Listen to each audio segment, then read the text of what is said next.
1 minus 7 equals negative 6. And inside this parenthesis, we have 4 minus 7, which equals negative 3. So, negative 6 times negative 3 gives us positive 18.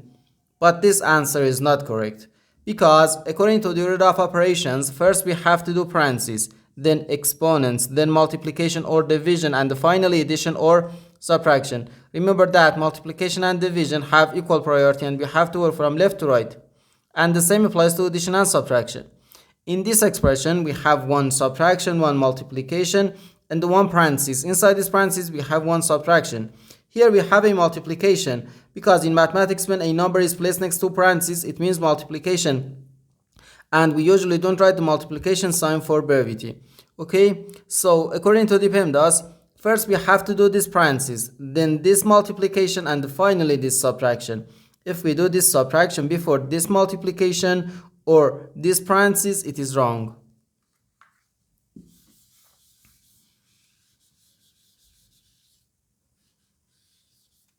So first we have to do this parenthesis. Inside this parenthesis we have 4 minus 7, which equals negative 3.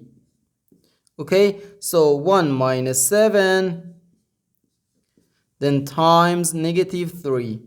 Now we have one subtraction and one multiplication. According to the PEMDAS, multiplication has higher priority than subtraction because multiplication comes before subtraction. So here first we have to do this multiplication. 7 times negative 3 gives us negative 21. So 1 minus negative 21. No, negative times negative gives us positive. So 1 plus 21, which equals 22. And this is our final answer to this problem. The correct answer is 22.